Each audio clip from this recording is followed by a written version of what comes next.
Welcome back to Susan's So Creative, where it's only wrong when it doesn't work. I'm Susan Anderson, and thanks for joining me today. I'm working on a memory quilt using flannel shirts. Stick around and I'll show you a little secret tucked away at the very end.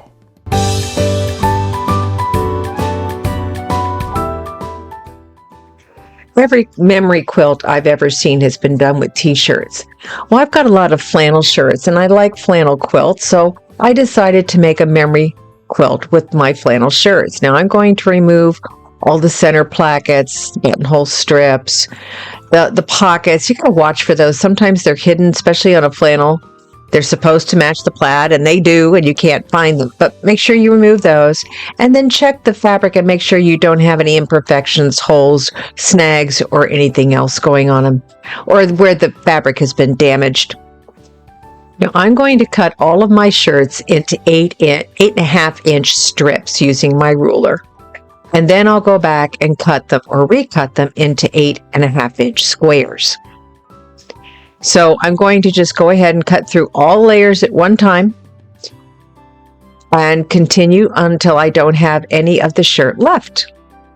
You can also do this on the sleeves, especially if you've got a smaller shirt, you might need some extra fabric and so forth. Just open your seam, remove the cuff, of course, open the seam, and then cut it into 8-inch strips as well. I've sprayed all of my fabric with quilting and crafting spray from Magic. This gives it a little bit more body, especially if they're lightweight flannels. After I've recut everything into 8.5 inch squares, I'm now going to draw a line diagonal across the square to make half square triangles. I'm using a chalk marker from Clover. It's got a little wheel that allows me to roll gently across the fabric and give myself a line. Now I'm going to stitch on either side of this line to make 2 squares of half square triangles. Let's go to the machine. At my machine, I am using my HP foot and plate, but I'm also going to turn on my AccuFeed system. And now it's the HP 2 foot. And we're going to stitch on either side. I have found this foot to be extremely helpful when stitching on a bias, especially with a fabric like flannel that has a tendency to stretch and distort.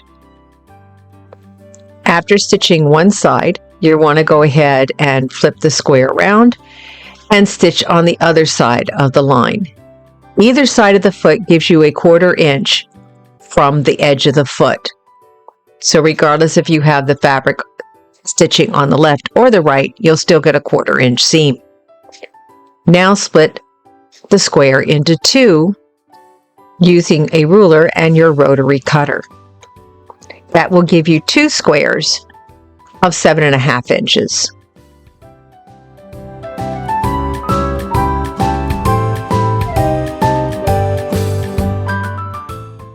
Repress the squares using your magic spray again, and then square up to 7.5 inches square.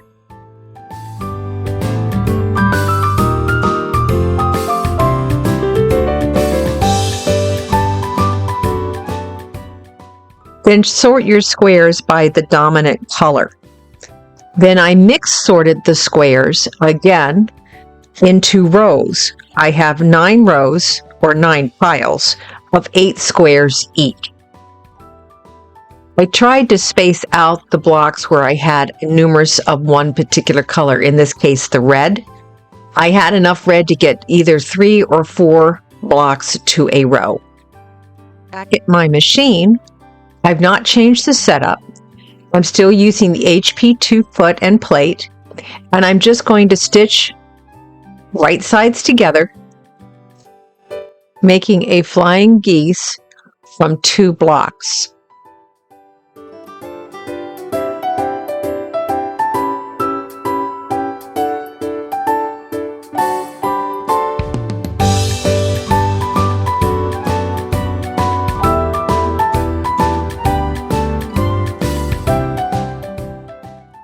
As I was stacking my quilt blocks into rows, I made sure to mix up the blocks enough so that no 2 plaids were against each other. So every plaid match to a different plaid throughout the quilt.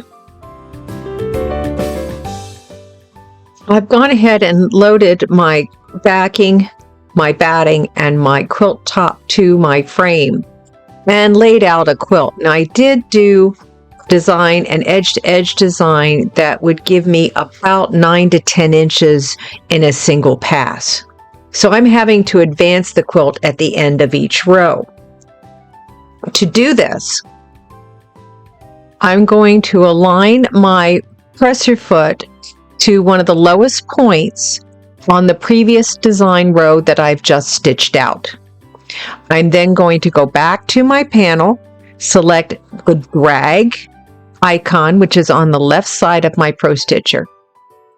Then I'm going to advance my quilt fabric itself by winding it back up onto the quilt bar, but still leaving some of it visible so that I can reposition my design.